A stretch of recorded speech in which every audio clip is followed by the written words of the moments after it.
There are nights that don't ask permission to enter your life. They simply arrive, heavy with rain and destiny, and knock down everything you've carefully built to keep yourself from feeling. These are the nights that prove the universe has a much longer memory than we do, and that God, in his infinite wisdom, knows exactly the right moment to place two souls face to face, even when neither of them was ready. But before I begin, if you're not subscribed to this channel yet, subscribe right now, not because I'm asking, but because if you made it this far, in the very first seconds, I already know you're exactly the kind of person this story was made to reach. And I don't want you to miss what comes after this. Subscribe, hit the bell, and do me one favor in the comments right now. Tell me what city you're watching from. It can be a big city, it can be a small town that barely shows up on the map. I want to know. Because every time I read the comments and see the places people are coming from to find this channel, I'm reminded that a good story has no borders. Tell me down there. And now, let's begin. Henry Callaway learned this on a Thursday in October at 11:20 in the evening, as he stepped out of an Uber on West Adams Street in downtown Chicago, his tie loosened and his head still hot from a meeting that had lasted 6 hours. He was 37 years old, the founder of one of the largest logistics and infrastructure groups in the Midwest, the owner of a penthouse in Lincoln Park, a car that cost 10 employees' annual salaries, and a loneliness so well-dressed that most people confused it with ambition. The rain had started a little while ago, not the fine, discreet rain of ordinary days, but that October rain in Chicago that seems to carry a grudge. It falls sideways and soaks through everything, even what's inside your coat. Henry opened his umbrella with the urgency of someone who still had 40 meters to go before reaching the lobby of the restaurant where his senior partner, Donald Figuera, was waiting for dinner. It was in those 40 meters that he saw her. She was standing under the narrow awning of a shoe store that had already closed for the night, wearing a beige coat that had been beautiful at some point in the past, but now carried in its folds that particular sadness of things that once had an owner and were used beyond what they could bear. She held a grocery bag with both hands, the way you hold something precious, and stared out at the street with the expression of someone mentally calculating how wet they'll get before reaching the bus stop. Henry stopped. It wasn't a conscious decision. His body stopped before his mind gave permission, the way it happens when something very old is activated inside us. A signal carved so deep it survives all the years and all the heartache we try to pile on top of it. Isabella, 3 years. 3 years, 2 months, and some days that he had stopped counting after the first anniversary without her, when he realized that counting was costing him more than healing. She hadn't seen him yet. She was looking at the street, biting her lower lip slightly the way she always did when calculating something. And there was in that gesture something so familiar, so painfully familiar, that Henry felt his chest tighten in a way that no difficult meeting, no lawsuit, no failed negotiation had managed to do in 3 years. He took a step, then another. The rain beat against the umbrella with a sound that seemed to want to drown everything out, but it couldn't drown out the sound of his own heart. Isabella. She turned. And for 2 seconds, 2 seconds that Henry would later count to himself as though they were an entire lifetime, neither of them said anything. They just looked. The recognition between them wasn't joyful, the way it is in movie reunions. It was more like that strange sensation of touching a wound you had forgotten existed. The pain isn't new, but the surprise of feeling it again is. Isabella had the same face as always, the same dark brown eyes that always seemed to hold one more thought than they expressed, the same slightly upturned nose that she hated and that Henry had always found the most honest detail of her face. But something was different. A fatigue, perhaps, a lightness missing from her shoulders. The line between the eyes that appears when someone has carried too much weight for too long. Henry, she said, and her voice came out softer than she clearly intended, as though his name took up more space in her throat than what had been left.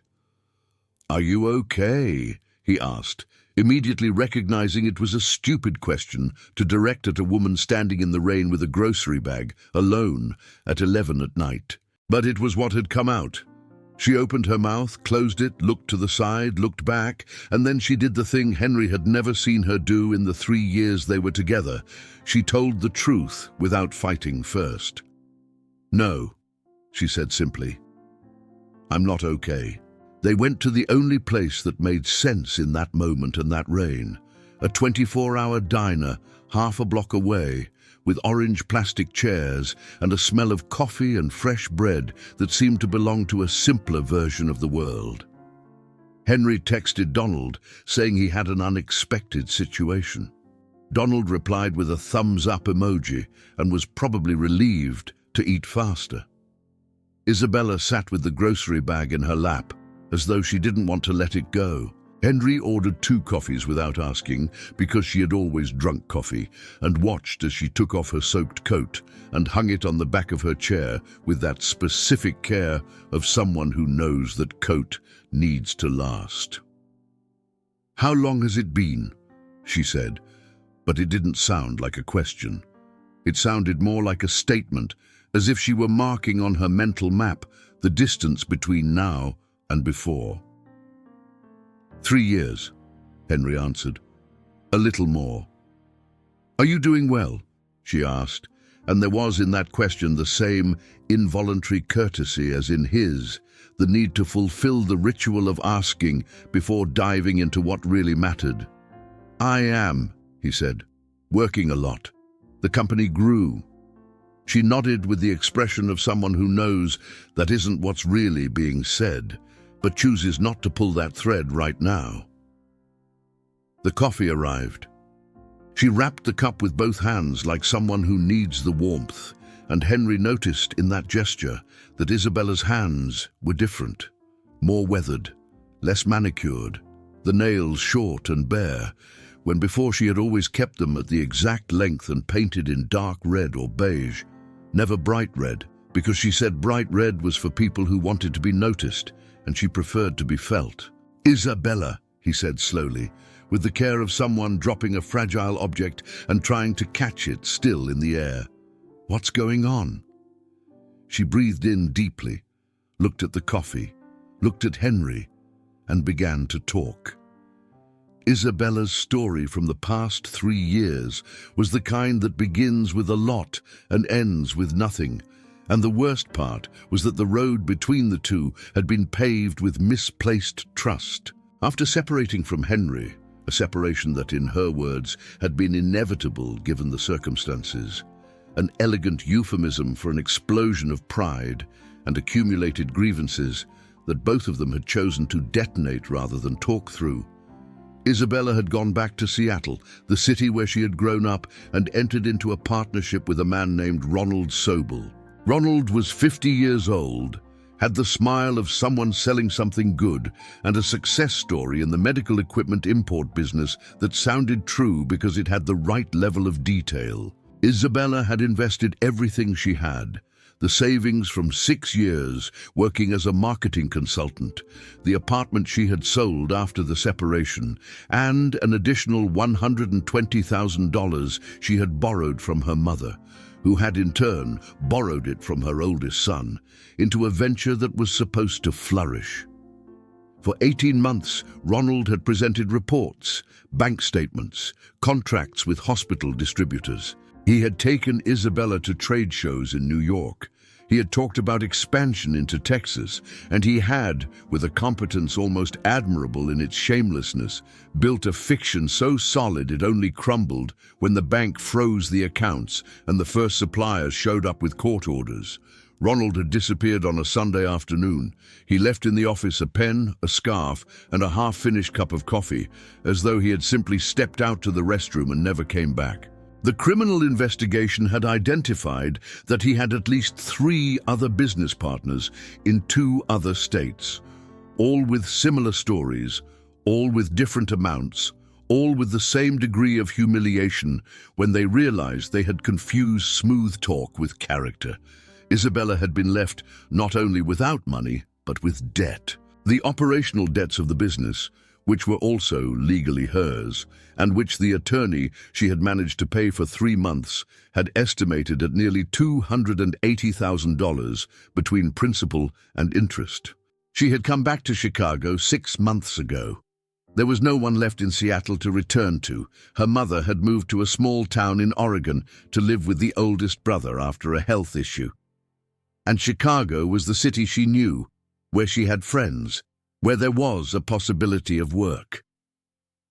She was living in a 1-bedroom apartment in the Pilsen neighborhood, which she shared with a younger cousin who was studying nutrition. She had found work at a small advertising agency as a copywriter for a salary that barely covered half her expenses.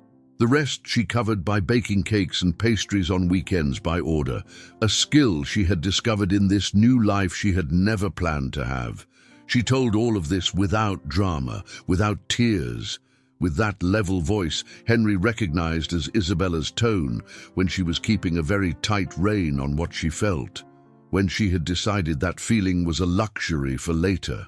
She told it the way someone reports something that happened to someone else, and Henry knew that was exactly what she needed to believe in that moment to be able to say it out loud.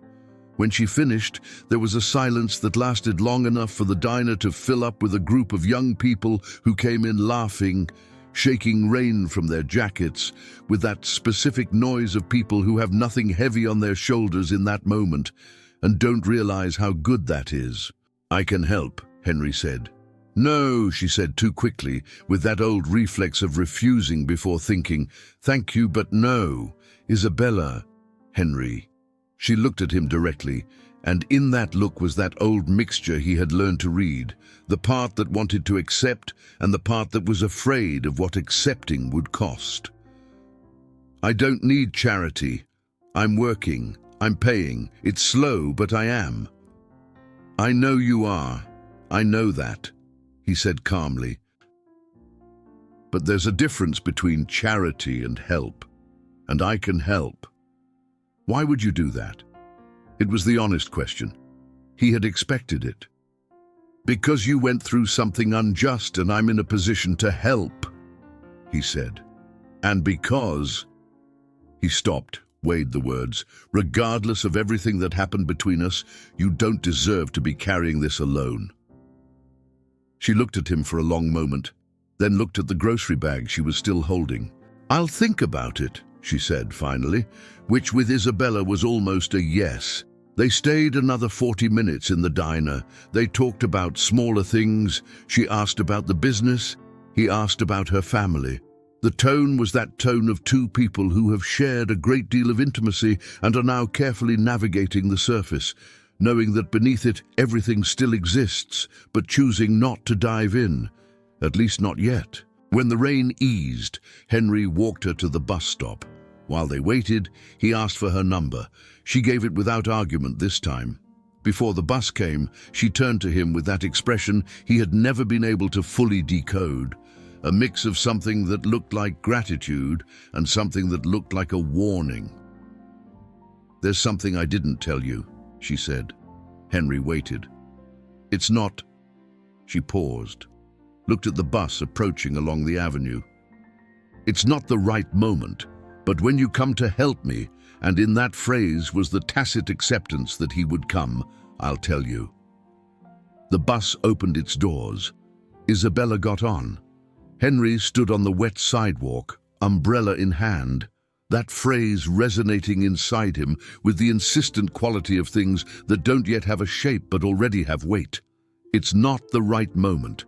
He watched the bus pull away and felt, for a reason he still couldn't name, that phrase was going to change something very fundamental about his life. He just didn't know yet how big the change was going to be. In the 3 days that followed, Henry did what he had always done when he needed not to think. He worked. There was a merger underway with the Stellamar Group, a port infrastructure company based in South Carolina whose estimated value hovered around $1.2 billion. It was the largest operation in the history of Callaway Group, and for 2 years, Henry, Donald, and a team of 12 people had been preparing every detail. There were meetings every morning, documents to review, clauses to negotiate, due diligences to approve. The deal attorney, a 60-year-old man named Paul Estrella, had said the week before that they were 3 weeks from closing, God willing and the devil not interfering, a line that had drawn laughter from everyone in the conference room. Henry worked, but he remembered. On the second night, he woke at 3 in the morning with Isabella's phrase still circling. "There's something I didn't tell you." He lay looking at the ceiling of the penthouse, with the city below in the window, and wondered what could be so difficult to say that she had preferred to leave it for later. On Thursday morning, he sent a message. "Can I come see you this weekend? Just to talk about how I can help. No commitment, no pressure." The reply took 4 hours. "Saturday, 3 p.m. I'll send you the address." The apartment in Pilsen was in a building from the 80s, one of those with a grey-blue facade and small windows that seemed to have been designed by someone who didn't much like light. The doorman, a man around 60 with an enormous mustache and the air of someone who had seen a lot, wrote Henry's name in a logbook and pointed to the 3rd floor with his thumb. Henry took the stairs. The elevator was under maintenance, a handwritten note on the door explained, and arrived at apartment 304. He knocked. He waited. The door opened, but it wasn't Isabella who opened it. It was a boy. He had Isabella's dark, large eyes, but the nose and chin of someone Henry recognized with a speed that left no room for doubt, because it was the same nose and same chin he saw in the mirror every day. The boy had dark, tousled hair, wore a green dinosaur t-shirt with a red paint stain on the shoulder, and held with absolute seriousness a yellow toy truck. He looked at Henry with that complete candor that only very small children have. No filter, no performance, just pure observation. "Hi," said the boy. Henry opened his mouth, closed it. The world had just changed in size. "Hi," he managed to say. "Are you Henry?" the boy asked, with the slightly rounded pronunciation of a small child that transforms names into something softer. "I am. Mommy said you were coming. She's hanging clothes to dry. You can come in, but don't sit on the blue couch because that's my playing spot." Henry walked in. The apartment was small but clean, with that organization specific to someone who has little space and great care. There was a child's mattress in the corner of the living room, with an astronaut comforter in blue. There were drawings pinned to the wall with tape, suns with faces, houses with smoke coming from the chimney, and in at least 3 of them, a female figure and a smaller one holding hands. There were building blocks in a wicker basket. There was, on the lowest shelf of the bookcase, a collection of 10 children's books lined up with the care of someone who considers them important. The boy went straight to the blue couch and resumed what he had been doing before, which was driving the yellow truck along an imaginary road between the cushions. Henry stood in the middle of the living room, hands in his pockets, his heart doing something he couldn't quite classify. It wasn't exactly pain, it wasn't exactly joy. It was something much larger than both together, something for which he had no available word. Isabella appeared from the hallway, drying her hands on a dish towel. When she saw Henry's expression and then looked at the boy and then back at Henry, she knew she didn't need to think anymore about how to tell him. "Miguel," she said, with a slightly altered voice, "go play in your room for a little while." "But I'm playing here," the boy protested without taking his eyes off the truck. "Miguel." Something in her tone reached the boy. He stood up, picked up the truck, looked at Henry with that evaluating child's gaze, a quick, serious, absolutely honest assessment, and went to his room without another word. Isabella and Henry were alone in the living room. She sat on the couch. He stood for a moment, then sat as well, at a distance that was at once respectful and frightened. "How old is he?" Henry asked, and the voice came out different from what he had planned. Lower, more fragile. 2 years and 8 months, she said. 2 years and 8 months. Henry did the automatic calculation, the calculation nobody wants to do, but the brain does on its own, fast, like reaching for a knife in the drawer, before even deciding whether you want to cut. 2 years and 8 months meant he had been conceived just a few months before the breakup, when they were still together. "Why didn't you tell me?" It was the only question that mattered in that moment. And there were so many layers in it: anger, confusion, pain, and beneath all of it, a kind of quiet despair at the realization that life had continued without him in a room that was also his, that his voice barely managed to carry them all. Isabella didn't defend herself immediately. She had clearly prepared for this question, had spent time thinking about it, but still took a moment before responding. "When I found out about the pregnancy," she began slowly, choosing each word with the care of someone walking on broken glass, "you and I had already ended things 6 weeks earlier. The breakup had been... You know how it had been. He knew. It had been terrible. Words said with the intention of hurting. Accusations from both sides that were partially true and therefore harder to forget. The last time they had spoken, he had said she was too proud to be loved right, and she had said he had never really seen anyone but himself. Both had hung up. Neither had called back. "I tried to call you," Isabella said. "Twice. The calls went to voicemail. I know I could have left a message, but you know I'm not good at leaving messages about things that matter." Henry knew. It was an old truth about her, long known. "After that," she continued, "I went back to Seattle. I had already decided to go, you know that, and I thought I'd call when I got there. But when I arrived, the distance already felt different, and I was angry, and I was scared, and I started rationalizing that maybe you wouldn't want to know, that maybe it was simpler that way, that I could manage on my own." "Isabella, I know," she said, and something broken in her voice finally surfaced. "I know I was wrong. You don't need to tell me. I know I was wrong, and I carried that with me every day. But when you're pregnant, alone, angry, and scared, you sometimes do the math wrong." Henry looked at her, and what he felt wasn't pure anger, though anger was in there. It was anger mixed with understanding, mixed with sadness, mixed with that specific feeling of someone who realizes life continued without them in a room that was also theirs. "What's his name again?" he asked more softly. "Miguel. Miguel," he repeated, savoring the name, the way you taste something for the first time, knowing it's going to matter a great deal. "Does he know I exist? He knows he has a father. That fathers sometimes live far away. He's not old enough to understand more than that yet.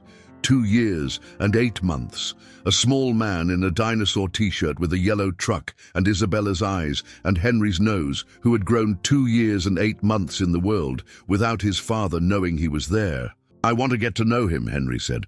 "Not right now, not like this, but I want to. I want to do it right." Isabella looked at him for a long moment.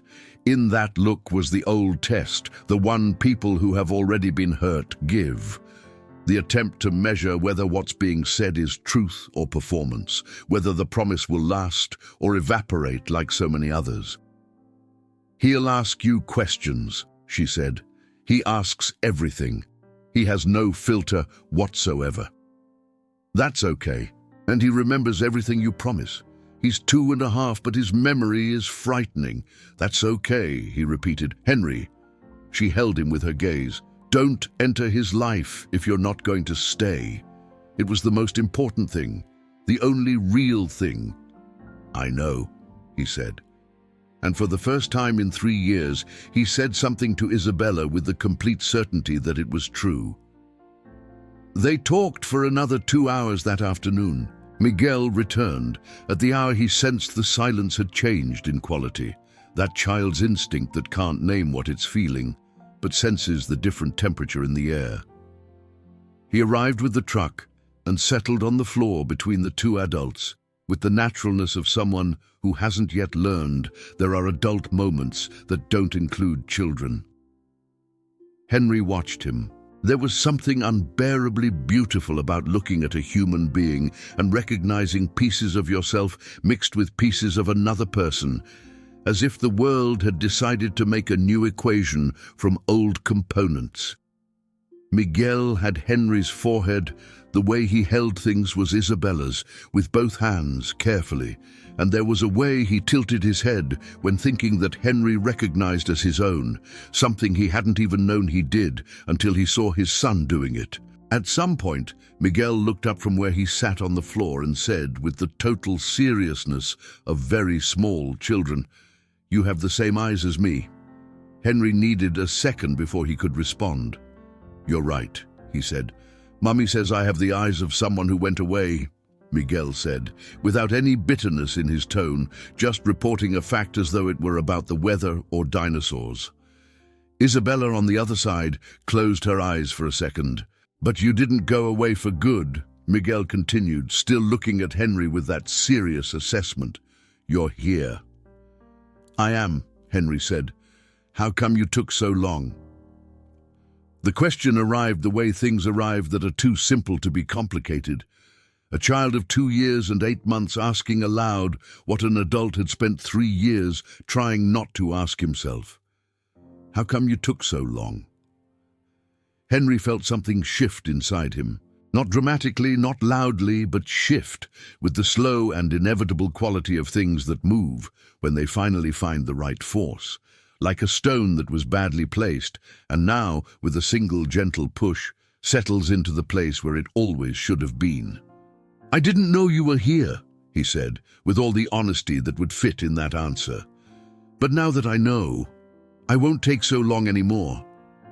Miguel considered him for a moment, then went back to the truck. "Okay," he said, as though it was simple, because for him it was. Henry left the Pilsen apartment at 7 that evening with the feeling of someone who had stepped off a plane into a different country without having bought the ticket. Everything looked the same. The street, the cars, the sky that had stopped raining and now had that specific color of late afternoon after a storm, that dirty and beautiful purple. But something fundamental had shifted in the axis of everything. He had a son.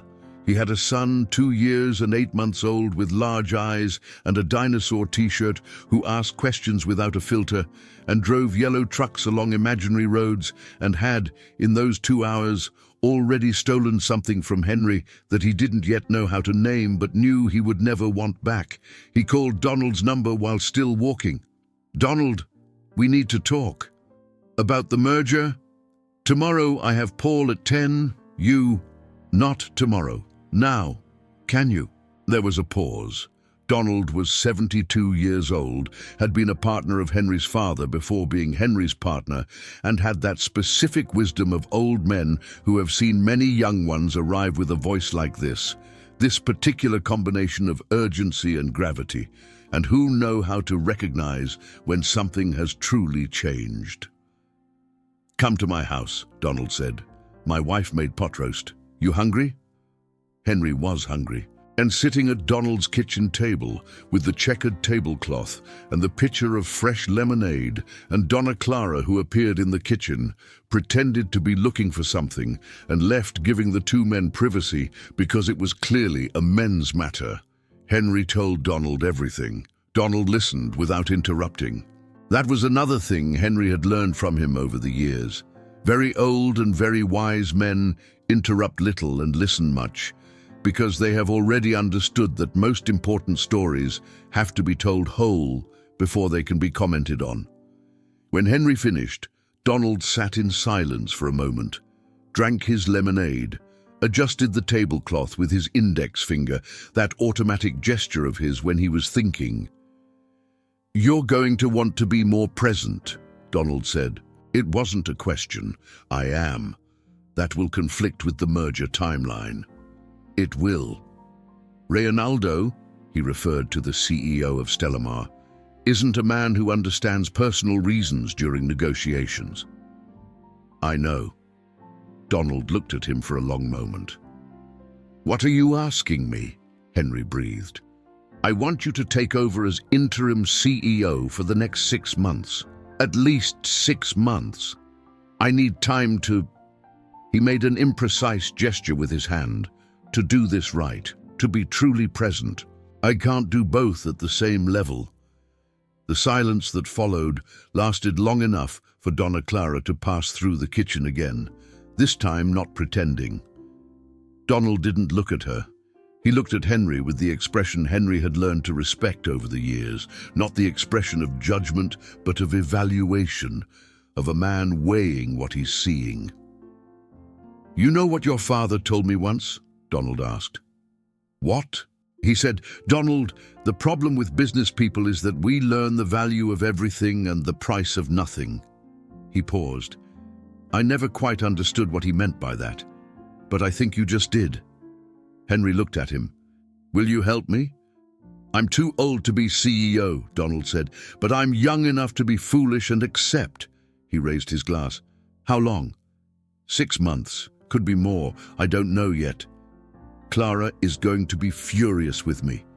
I know, but she'll think I'm right deep down. She always does when it's the right thing. He put down his glass. Tell me more about this boy. In the days that followed, Henry did that rare thing that very busy men rarely manage to do. He stopped being efficient and started being present. He went to the Pilsen apartment the following Monday, with notice, an hour ahead of time, without extravagant gifts because Isabella had asked for none. He doesn't need to be bought, he needs to be known. Bringing only a container of lasagna he had ordered from an Italian restaurant near the office because he remembered Isabella liked lasagna. She opened the door with a mildly surprised expression at the container, as though she hadn't expected the gesture. There's enough lasagna for 3, he said, and on Isabella's face for the briefest instant was something that wasn't exactly a smile, but was its close neighbor. Miguel was awake. He was in the living room with building blocks, constructing something that had started as a tower and had become something more abstract, a structure that only made sense to the 2-year-old architect who had conceived it. Henry came back, Miguel announced to the construction without lifting his eyes, the way someone reports the weather. I did, Henry said. Will you help me make the bridge? What bridge? This one. Miguel pointed to the structure.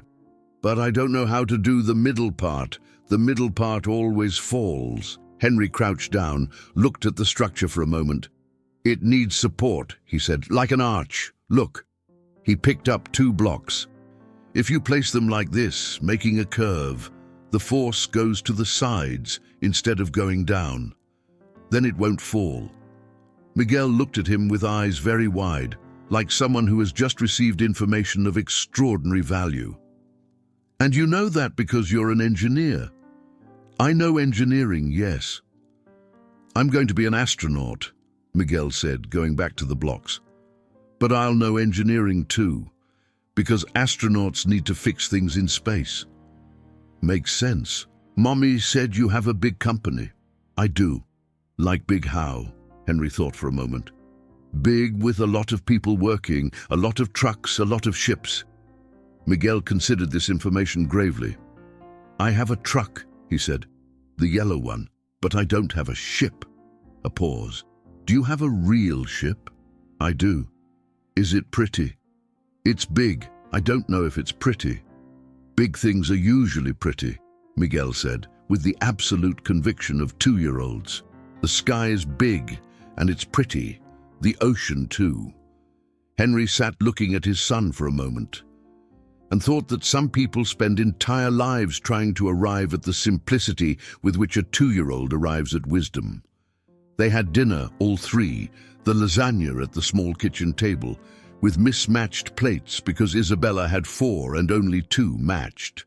Miguel ate half the lasagna and left the other half because it's too hot at the bottom, an observation that was technically accurate and somehow endearing. He talked without stopping through almost the entire meal, about dinosaurs, about his friend from daycare named Benny who had bitten another boy's arm, about a butterfly that had come through the window the week before that had colors that in Miguel's perception were pink and grey, but a grey that looked like real silver.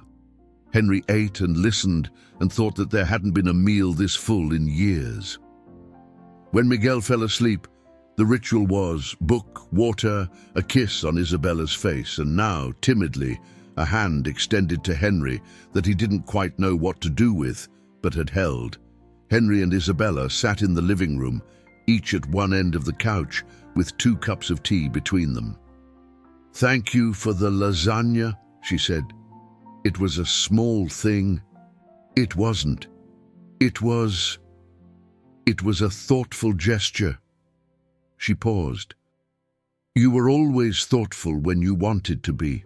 The problem was when you didn't want to be." He recognized the truth in that without defending himself. He had learned in these years that defending the past was a way of making the future impossible. "Isabella, about the financial help." She stiffened slightly, that old reflex. "I already said that." "Listen, it wasn't an order, it was a request. Let me finish." She waited. "I don't want to give you money. Not that way." He chose his words. "But I want to pay the debt, not as charity, not as a favor, as responsibility. You were alone raising my son. I should have been present. I wasn't, for reasons that are both our fault, but the fact is I wasn't. That money you lost, those debts you have, would have been different if I had been there. So it's not charity, it's what's right." Isabella looked at him for a long time. $280,000, Henry. "I know. That's not nothing. I know. It's not nothing to you. For me, it's doable. And it's what's right." She was silent, looked at her hands, looked at the window where the street still had weeknight movement, looked back at him. "There's one condition," she said. "What?" "You don't use this to have authority over me, or over Miguel. You're not buying a stake." "That was never my intention." "I know it wasn't your intention, but I want it to be explicit." "It's explicit," he said. "You have my word."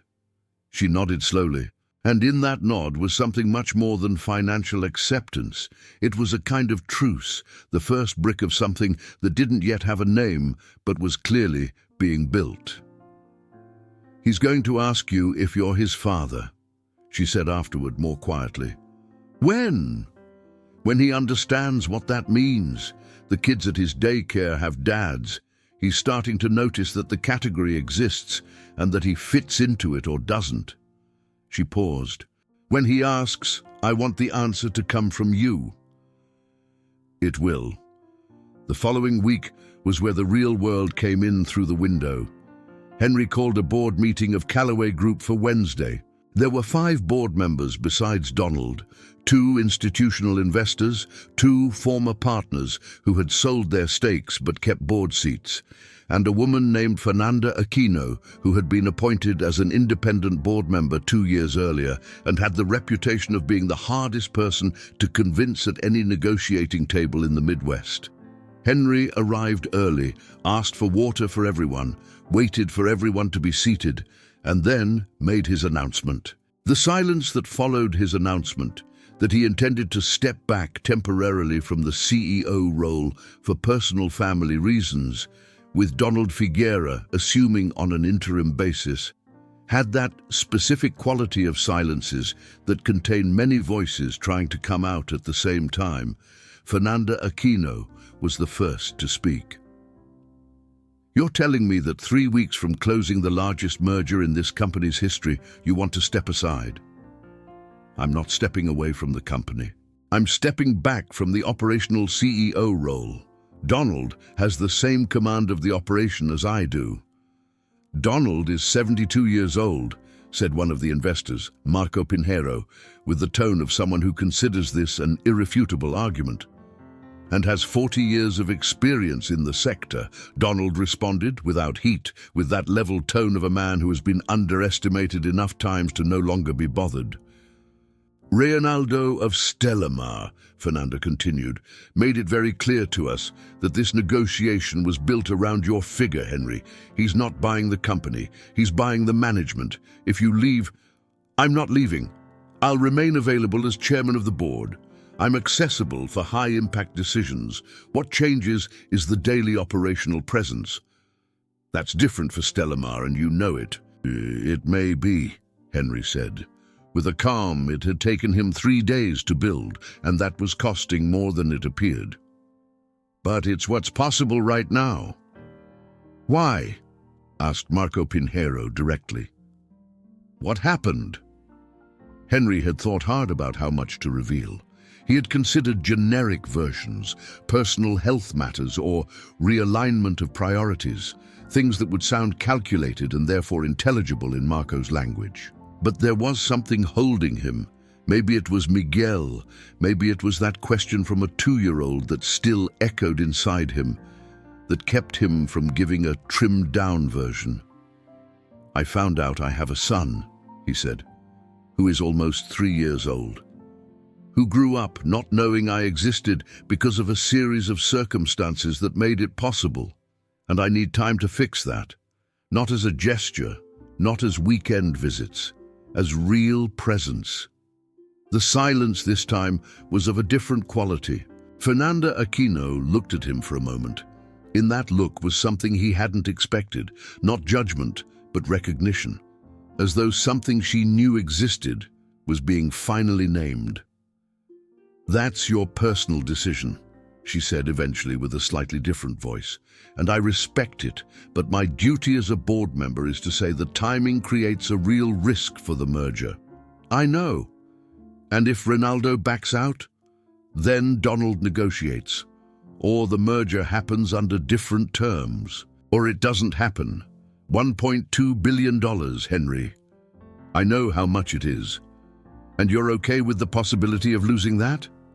Henry thought of Miguel, the yellow truck, the unfiltered question, the arch of building blocks where the force goes to the sides instead of going down, so it won't fall. I am, he said.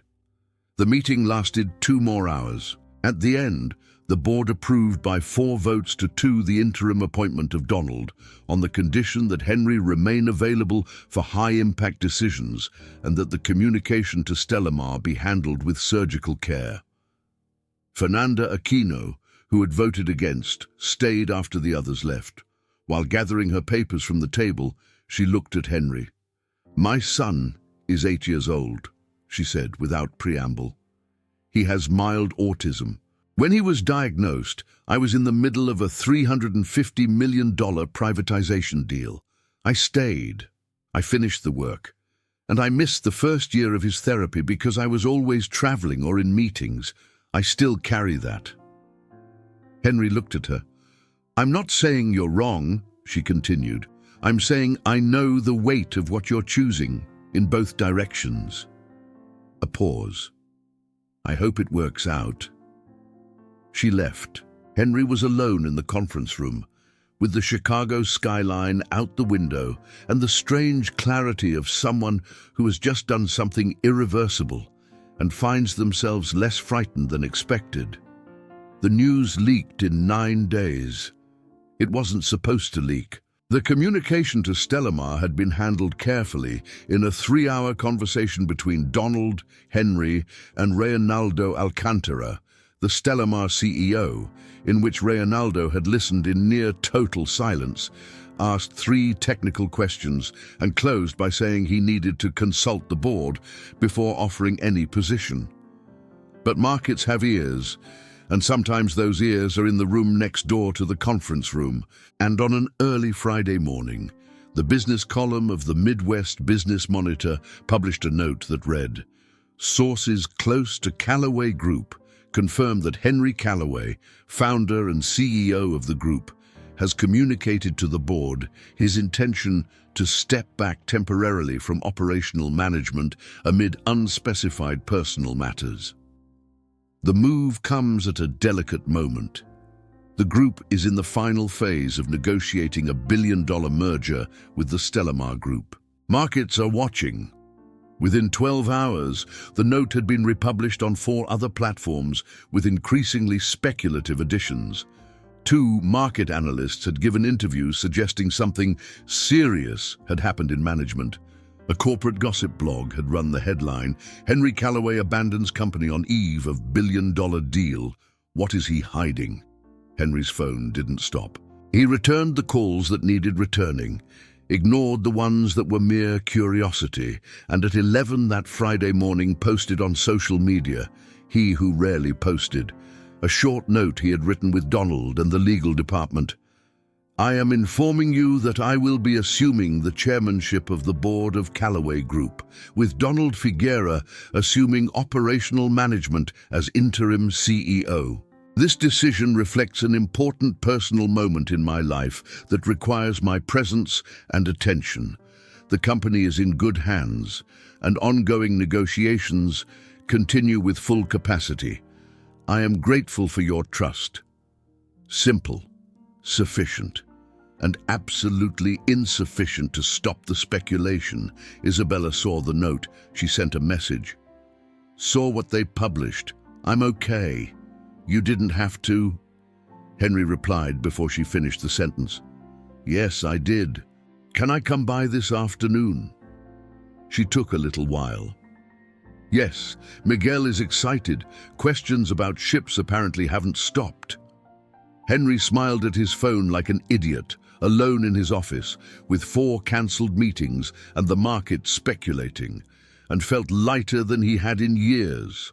The weeks that followed were a learning of the kind that doesn't come from books. When it came to business, Henry had an almost intuitive competence. He could read people, build proposals, know when to advance and when to pull back. It was a talent he had refined over 15 years, and that worked in most human contexts he had faced up until then. Children of 2.5 were an entirely different context. Miguel was generous in accepting Henry's presence, but the acceptance came on Miguel's terms, and Miguel's terms were, "You participate in the games. You don't interrupt when I'm explaining something important, and everything was important. You don't make the face of someone who doesn't understand, even when you don't understand. And you don't check your phone when we're building the bridge because the bridge is a shared responsibility." Henry learned to build bridges with building blocks. He learned the names of every dinosaur in Miguel's favorite book, including the technical distinction that Miguel considered fundamental between the Brontosaurus and the Diplodocus, their cousins, but not brothers' dad. He learned that Dad had arrived on the 12th day, said by Miguel during dinner with the naturalness of someone using a word that had always existed inside him, waiting for the right recipient. "Can you pass the rice, Dad?" And that Isabella had looked at her plate in that moment with an expression that was at once a smile and something that needed discretion. He learned that Isabella, up close again, was a person who frightened him in the best possible way. There was something in her that had changed in these 3 years. It wasn't hardening, it was precision. She had learned, in the difficult school of loss, to distinguish what mattered from what didn't. And that distinction had simplified something in her, in a way Henry found unsettlingly attractive. He hadn't broached the subject of the 2 of them. He had addressed the debt, had transferred the necessary amount so that Isabella's attorney could negotiate the settlement with the creditors.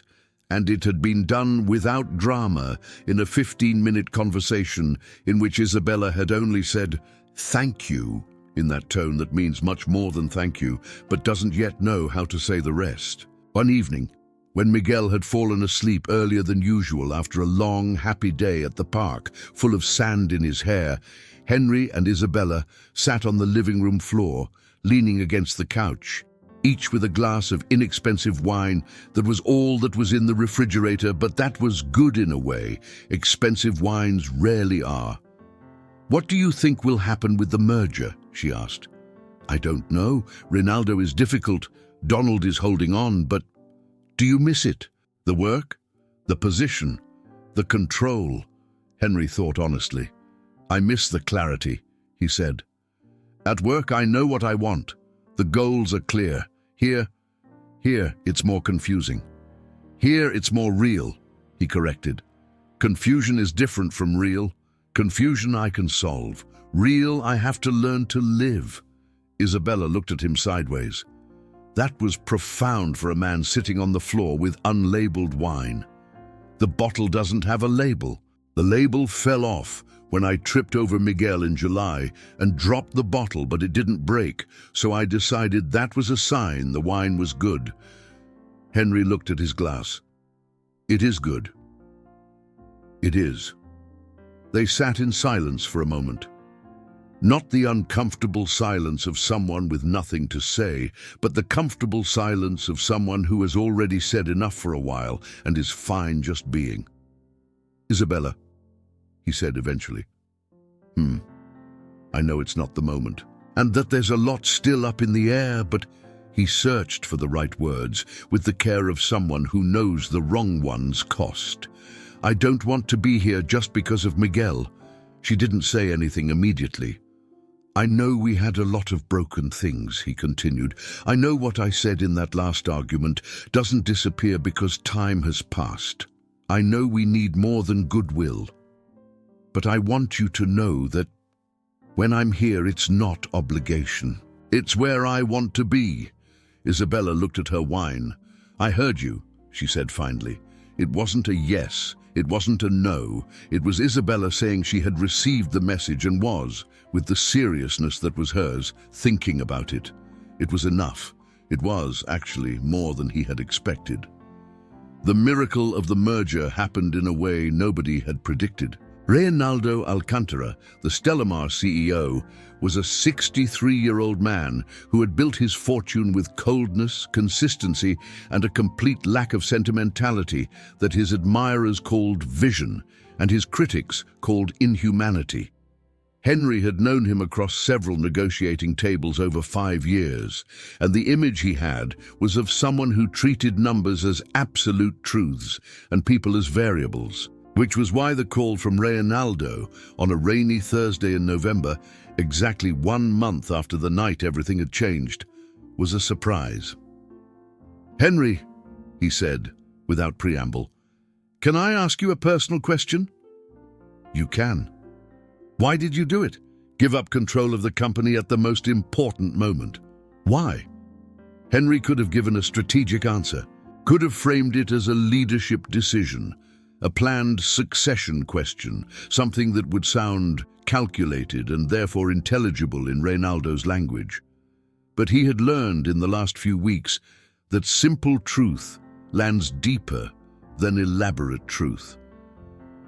Because I found out I had a son I didn't know about, he said, and realizing you missed almost 3 years of someone's life who should be the most important person you'll ever know.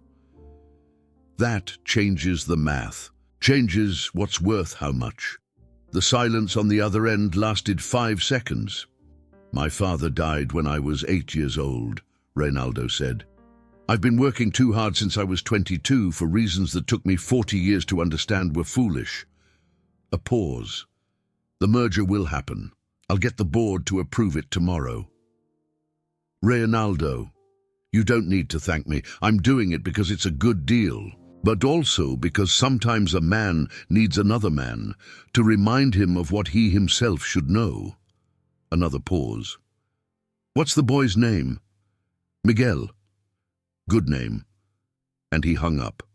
Donald called 2 minutes later, having clearly received the same information from a source on the Stellamar side. What did you say to him? The truth, Henry answered. Donald was silent for a second. Your father would have done that too, he said finally. It was the highest compliment Donald knew. The merger closes in 3 weeks, and you're back as CEO whenever you want. I don't know yet if I want to be, Henry said honestly. I know, Donald responded with the tone of someone who already knows more than he appears to. But the offer stays open. In December, Isabella accepted a better job. a mid-sized communications firm that had seen her work and made an offer that was double what she was making at the small agency. She had hesitated because it meant longer hours, and longer hours meant extended daycare for Miguel. Henry solved it. He took over 2 days a week when the daycare ran extended hours, picking up Miguel. Those were days when he had board meetings, but the board meetings could be at 8 in the morning instead of 3 in the afternoon, and the world didn't crumble because of it. Picking up Miguel at daycare was an experience Henry had completely underestimated. There was a line of parents and grandparents and babysitters at the daycare gate at 4:30 that had its own sociology, with the natural groups that form among people who pick up children at the same time. And Henry had entered that sociology as a clearly out-of-place element, suit, height, phone always vibrating, and had been received with the cautious cordiality that mothers reserve for suited men who show up at a daycare. But Miguel came running, always running, with his dinosaur backpack bouncing and something of maximum importance in his hands, to show immediately before any greeting because the important thing couldn't wait. "Look, Dad, I made a rocket from cardboard tubes. The teacher said it's one of the best rockets in the class. Not the best, because Benny made a bigger one, but mine has better details." Details matter a lot. That's what I said. And they would walk hand in hand down the sidewalk, the cardboard tube rocket being held with the care it deserved. There were afternoons when Isabella finished work early and found the two of them at home, or at the neighborhood park, or at the diner, the same diner from that first night, which had become, without formal decision, their place. And she would arrive and see her son sitting on Henry's lap while they looked at photos of ships on his phone. And in that scene was something she needed to breathe deeply to look at, not from sadness, but from that kind of beauty that tightens your chest with its own completeness. One afternoon, coming home, she found Miguel asleep on Henry's lap while Henry read a report on his phone with one hand, not moving his body to avoid waking the boy. When Isabella came in, Henry looked up, and on his face was an expression she recognized as new. It wasn't the expression of the businessman. It wasn't the expression of the man who had said words that hurt. It was the expression of someone who has found an anchor and is still mildly surprised at how much weight he felt lift. She went to them and sat beside him, slowly, and the three of them were like that in a silence that was warm in a way that does good and that you rarely find.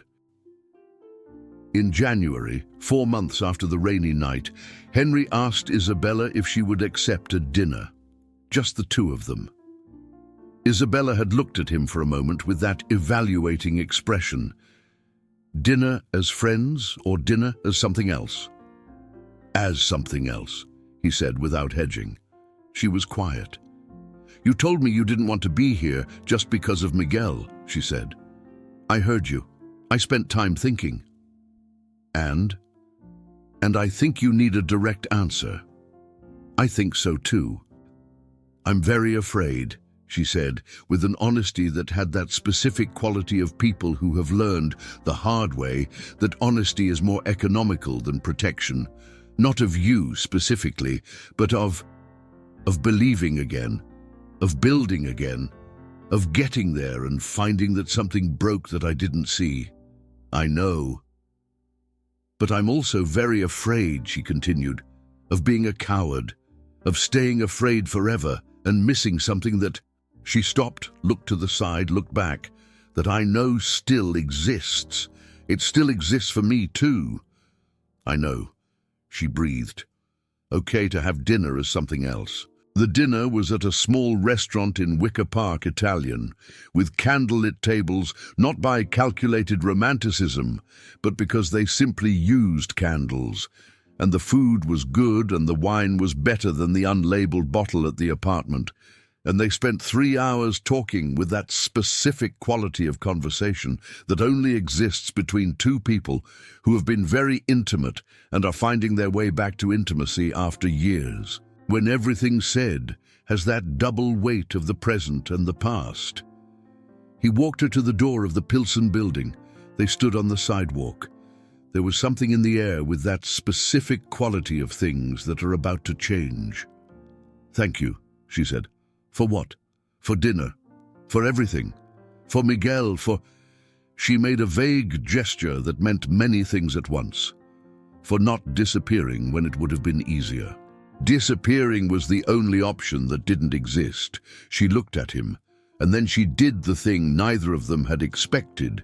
She stepped forward and rested her head on his shoulder with the simple, exhausted gesture of someone who has carried a great deal for a long time and now here can set it down. He stood still for a second, then raised his hand and rested it on her back with the care of someone holding something they know is fragile and precious. Two different things that sometimes live in the same person.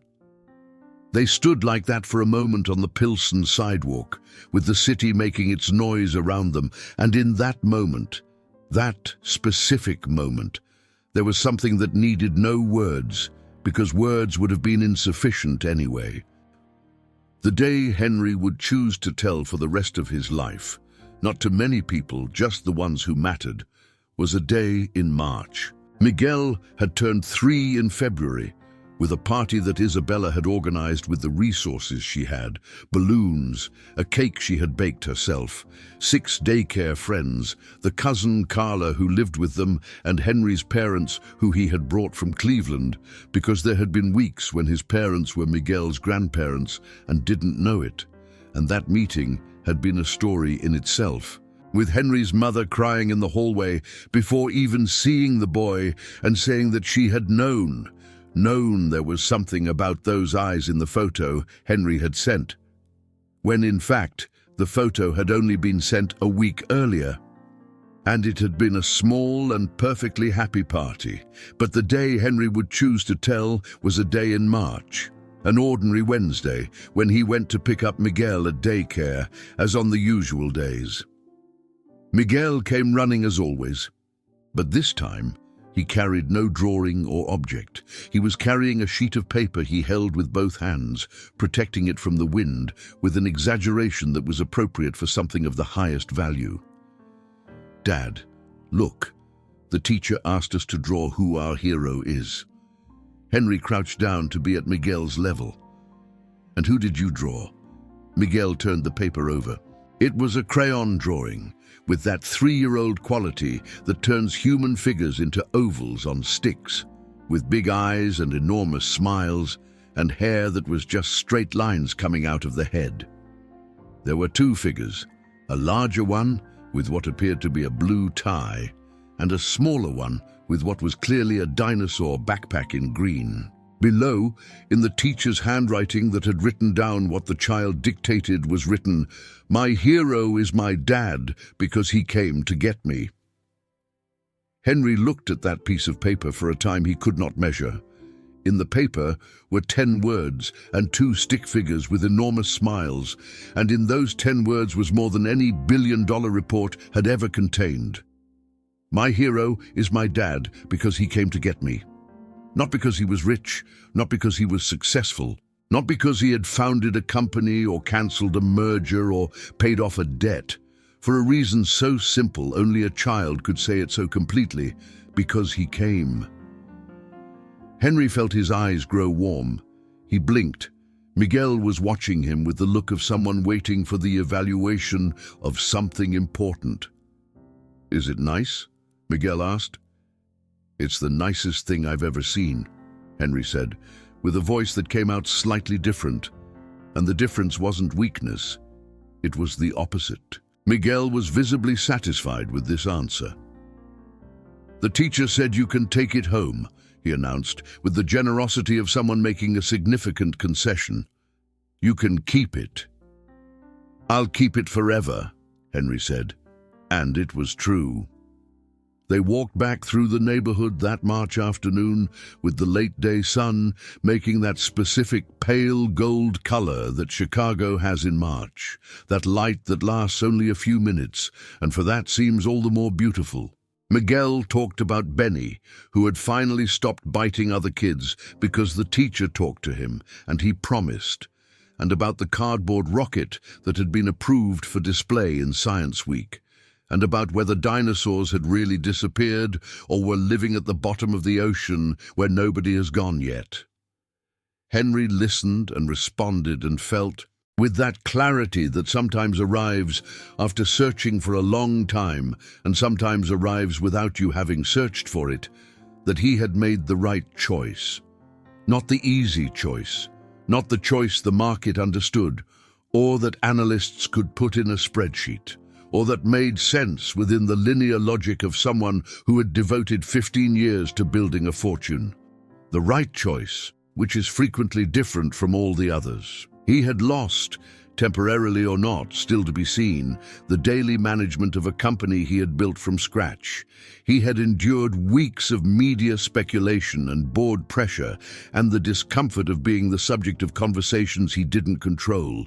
He had relearned at 37 how to stop, how to sit on the floor, how to leave meetings for later, how to understand that the silence of a child sleeping on your lap is a form of wealth that doesn't appear on any balance sheet. He had also, at some point in the last few weeks, relearned how to like himself. Not the CEO Henry, not the businessman Henry, not the board meeting Henry. The Henry who crouches on the sidewalk to be at the height of a 3-year-old and looks at a stick figure drawing with the same attention he had given billion-dollar contracts.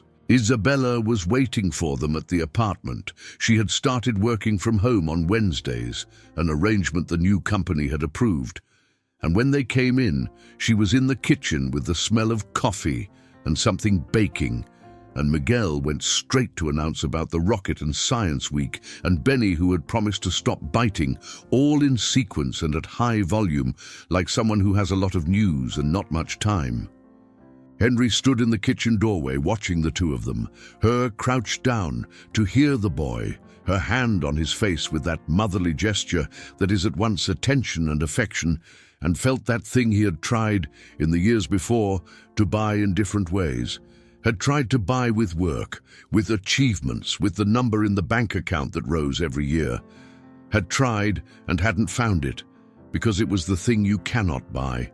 It was simply this: being in the right place with the right people in the present moment. It was, by any measure that made sense, enough. It was, by any measure that made sense, much more than enough. It was everything. In the months that followed, things settled with that organic slowness of things that are truly built, without rush and without leaps, brick by brick. The Stellamar merger closed in April, for a value slightly lower than originally projected, but under terms that Donald had considered more than acceptable, and that Fernanda Aquino had approved with a clause revision that had improved Callaway Group's position in aspects that original enthusiasm had underestimated. Henry had signed as chairman of the board. It was enough. Donald continued as interim CEO. The truth that neither of them had said aloud was that Donald was enjoying it. There was in him a new energy that the planned retirement had begun to suffocate, and the operational responsibility had given back something he hadn't known he had been missing. His wife, Donna Clara, who had been supposed to be furious according to Donald's prediction, had been exactly the opposite. She had seen her husband wake up earlier, come home with more stories, sleep more deeply. She had called Henry on a Tuesday to say, with that direct tone that only 70-year-old women who have seen everything have, that he had done a good thing by giving her husband his work back. Isabella moved to a bigger apartment in May, not together with Henry, a step neither of them had formally proposed yet, but 2 blocks away, in a neighborhood that fell between his Lincoln Park penthouse and Miguel's daycare, a geographical location chosen with the rationality of someone building something but not wanting to name it before its time. The apartment had 2 bedrooms, one for her and one for Miguel, with a utility area she had turned into a baking studio, not because she needed the money anymore, but because she had discovered she genuinely liked it, that there was something meditative and creative in it that was good for her. Henry had dinner there 4, sometimes 5 nights a week. Sometimes he slept on the couch when Miguel stayed up late and ended up falling asleep on his lap again. There was a toothbrush of his in the bathroom, a fact Miguel had discovered one morning and announced with great interest as, "Dad has a toothbrush here, Mom, like at our house." And there was Miguel's backpack that sometimes stayed at Henry's apartment for when he slept over on weekends. They hadn't put a name on what they were yet. But there was something that felt good about not naming it, about letting it grow at its own pace, about not putting a frame on something still finding its shape. Isabella's mother, Donna Sonia, came to visit in June. She was a small, direct woman with Isabella's brown eyes and a way of evaluating people that went straight to the point without warning. She had arrived Friday evening and found Henry in the kitchen helping Miguel assemble a planets puzzle, and she had stood in the doorway for a moment before entering. On Saturday morning, she had found Henry alone drinking coffee before the others woke up, and had sat at the table with him with the quality of someone about to say something and going to say it now. "You hurt my daughter," she said without introduction. "I know," he answered. "And she hurt you too, I know. She's not perfect, but she's my daughter. She is. What I want to know is whether you're going to stay this time." Henry looked at her for a moment. In the question was the weight of a mother who had seen her daughter arrive broken, had watched the money go, had witnessed the hard nights. It was a question that deserved an unhedged answer. "I am," he said. Donna Sonia looked at him for a time, long enough to make clear she was evaluating the truth of what she had heard. Then she picked up her coffee. "Miguel talked about you all week before I arrived," she said with a different tone. "Grandma is going to meet my dad." Constantly. With that pride a child has when they think their dad is the greatest in the world. Henry said nothing, but something in his chest moved in that way he already knew. "Don't disappoint him," she said. "I won't." And in the way it was said, without grandeur, without exaggerated promise, just that simple and solid quality of someone who knows what they're saying, there was something that Donna Sonia recognized, because she was old enough to know the difference between what's said to impress and what's said because it's true. She nodded once and went for more coffee. In August, Miguel started preschool. It was a small school in the neighborhood, with a sand playground and classrooms painted in bright colors, and the first day had been an important ritual for all three. Isabella had packed the new backpack.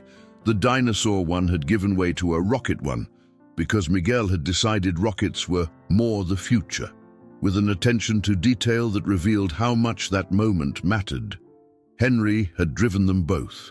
At the school door, Miguel had stood still for a moment with the expression of someone processing the magnitude of what they're about to do. "There are a lot of kids I don't know," he said. "There are," Isabella confirmed, "but you were also a kid they didn't know, and now everyone is going to get to know each other." Miguel considered this. "Okay," and he walked in. Simple as that. Henry and Isabella had stood at the school door for a moment after he disappeared through the entrance. And in that moment was something that was at once pride and that specific melancholy of watching a child grow and wanting, in a way you know is irrational but is completely human, for them to stay small just a little longer. Isabella had looked at him, and in her gaze was that reading that people who truly know each other make. The reading that he was feeling the same thing, that he was in the same place as her, that this moment was genuinely shared. She had rested her hand on his for a second. Just that. Then they each went to their own work. But that second stayed. Then September, on a Sunday evening when Miguel had fallen asleep early after a full day at the park with Henry's parents, who had visited specifically to see their grandson. And in that visit, there were side stories of their own, with Henry's father, who was a serious man who had cried the first time Miguel pulled on his pant leg for attention, and this detail of the grandfather who cries was told and retold in the following weeks with the delight Miguel had for stories that put adults in unexpected situations. Isabella and Henry were on her apartment balcony with wine and the silence of a Sunday evening. Henry took a small box from his pocket. No flowers, no music, no special dinner. Just the box, on a Sunday balcony. "This is very serious," he said before opening it. "So I want to say first that this is about more than the two of us. It's about what we're building. It's about Miguel growing up with both of us at the table. It's about us being a real family with a name, with a story, with everything that comes with that."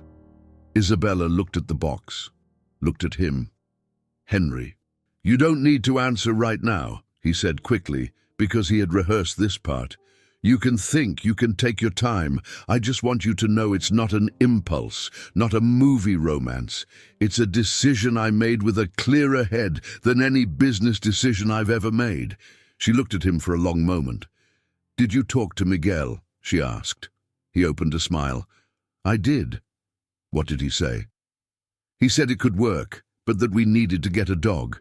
Isabella made that smile that started slow and arrived whole, the one Henry had spent 3 years without seeing, and that he had in the last weeks been memorizing as though it were the first time, every time. "And what did you say?" "I said I'd talk to Mom about the dog." "Henry?" "Isabella." She looked at the box, then at him. In that look was everything, the old fear and the love that was even older, the memory of what had broken and the certainty of what had been built since then, the fatigue of carrying alone and the relief of not having to carry anymore. "Yes," she said. And this time in the yes was all the clarity and all the courage and all the simplicity of things that are true. They married on an afternoon in November, at City Hall with 10 people. Donna Sonia on one side, Henry's parents on the other, Donald and Donna Clara, the cousin Carla, 2 friends from each. Miguel in a blue suit jacket that had been bought specifically for the occasion and that he had worn in the 3 preceding days at home because "I need to get used to it so I don't feel weird on the day." When the officiant asked if there were any objections, Miguel raised his hand. Everyone looked at him.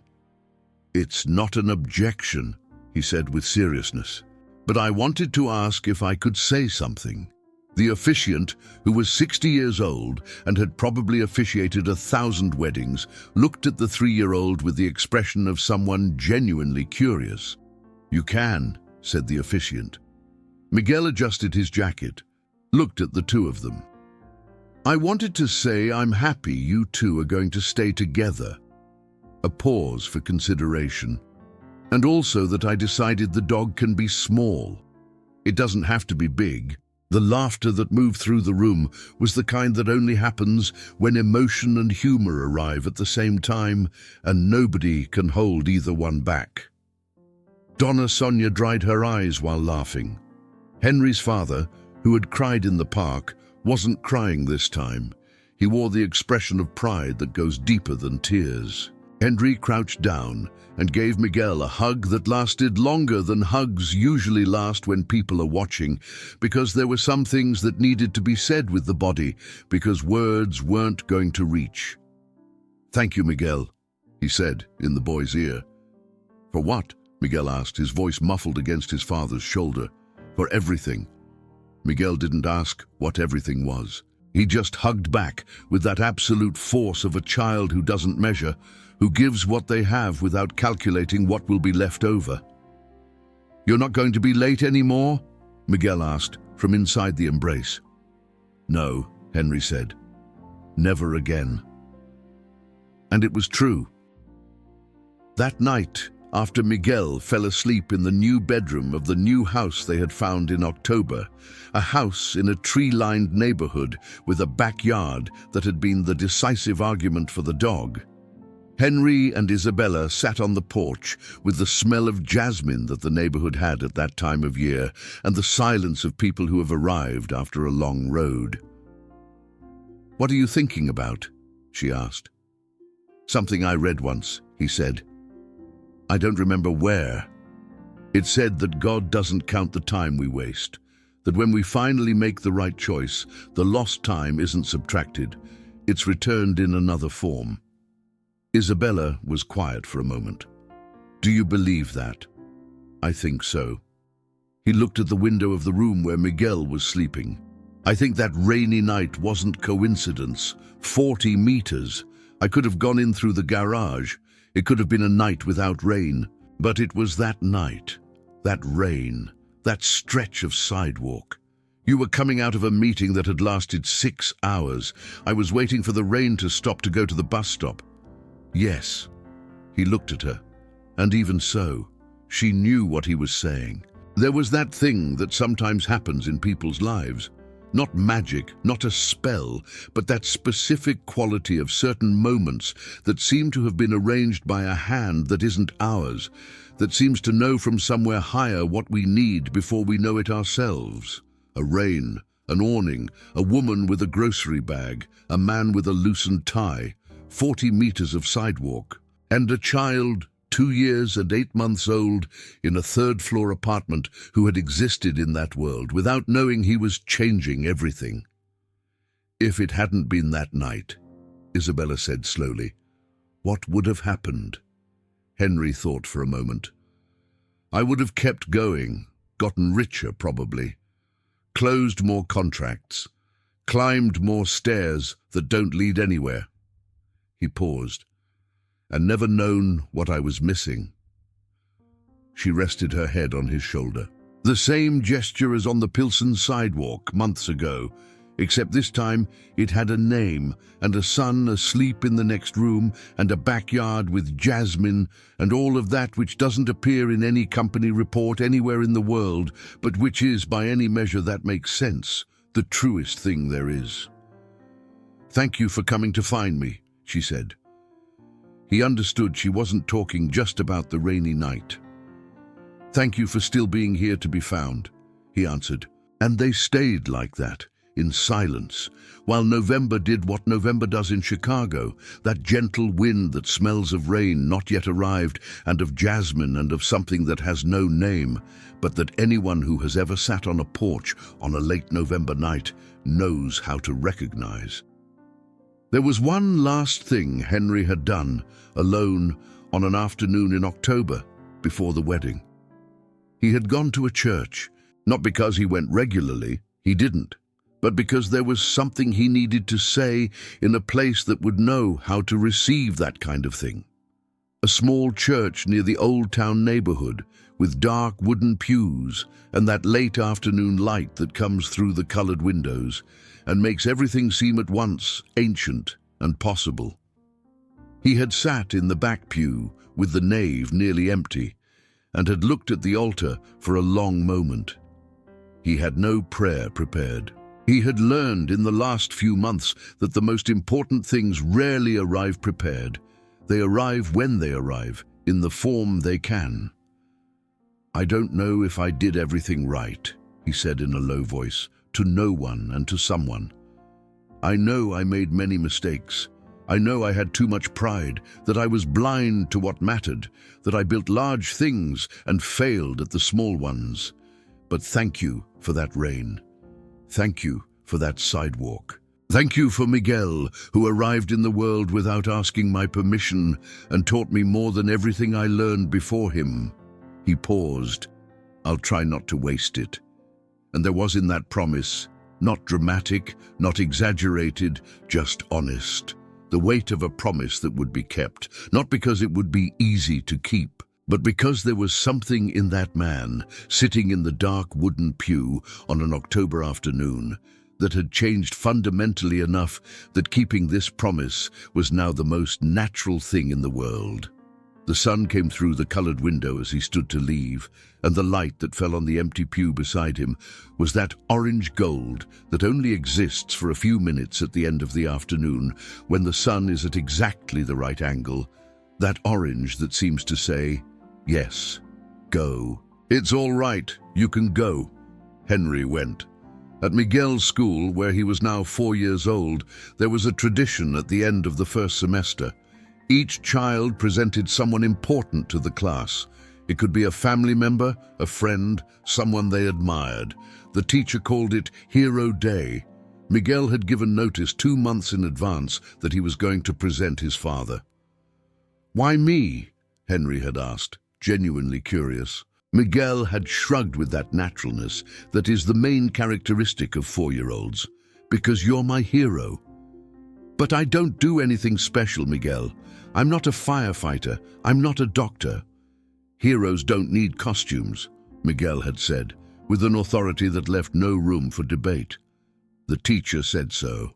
A hero is someone who does the right thing when it's hard.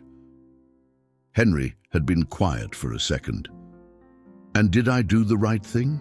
Miguel had looked at him with that little adult expression. "You came," he said, as though that were everything, as though that were enough, as though it were in fact everything, and all of it enough.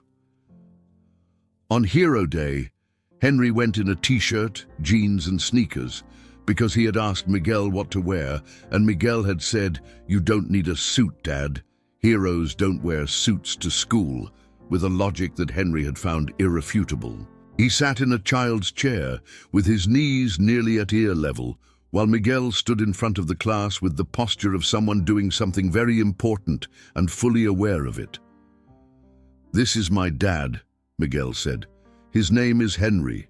He has a big company with ships and trucks, but that's not why he's my hero." He made a dramatic pause, with that natural gift for the moment that 4-year-olds sometimes have.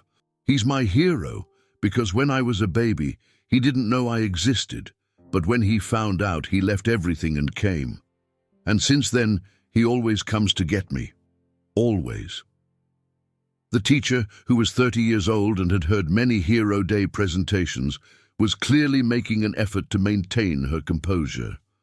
"And what does your dad do that's special?" she asked, following the presentation format. Miguel thought. "He knows how to make bridges with blocks. He makes an arch so the force goes to the side and it doesn't fall." A pause. "And he remembers the name of every dinosaur I taught him, even the hard ones." "Which one is the hardest?" "Parasaurolophus," Miguel said without hesitating. "You have to say it fast." He looked at Henry. "Say it, Dad." The entire class of 4-year-olds looked at Henry. Henry, chairman of the board of one of the largest logistics groups in the Midwest, owner of a company with real ships, a man who had negotiated billion-dollar mergers and faced boards and survived market crises, straightened his spine in the tiny plastic chair and said, for an audience of 8 4-year-olds and 1 teacher, "Parasaurolophus." Miguel was beaming. "See," he said to the class. "He knows." And in that 4-year-old smile, in that simple and absolute pride of a child who thinks his dad is the greatest in the world, and still has the blessing of not knowing that one day he'll discover his dad is human, in that smile was all the wealth that exists and that appears nowhere in the world where numbers are the language. Henry held that moment inside himself with the care of someone who knows it is precious. He stored the smile, the little chair, the hard dinosaur name, the teacher who was looking to the side discreetly, the afternoon sun on the bright classroom window, and above all that 4-year-old sentence that was, at once, the simplest and truest thing anyone had ever said to him in his entire life. He's my hero because he came. Some choices don't ask permission to change a life. They arrive on a rainy night under a narrow awning with a grocery bag and eyes you recognize, and a sentence not yet spoken that you can already feel coming. What we do with those choices, whether we advance or retreat, whether we protect ourselves or open up, whether we count the cost or decide that some things are worth more than any cost, is what defines not the size of what we build, but the quality of what we are. Henry Callaway learned this later than he should have and earlier than some. He learned it in a diner with orange chairs, on a balcony with unlabeled wine, in a school with plastic little chairs. He learned that pride is the most expensive thing that exists and the cheapest to maintain when you've already lost everything that matters. He learned that children don't need costumed heroes. They need presence, consistency, someone who comes to get them even when it's inconvenient, especially when it's inconvenient. He learned, above all, that the universe has a long memory and an immense patience, and that when we are finally ready to receive what we needed, it places in our path, on a wet sidewalk at the exact angle of rain in a 40-meter encounter, precisely what was missing. It's not magic, it's grace. And grace, in its simplest form, is this: the opportunity to arrive in time, to not waste what remained, to build with what survived from before and everything that after can give, something that lasts, something that's worth it, something that, one day, a 4-year-old boy in a blue suit jacket will stand up in front of a class and describe with that absolute precision only childhood has. He's my hero because he came. And that, at the end of everything and the beginning of everything, is enough. It is more than enough. It is everything.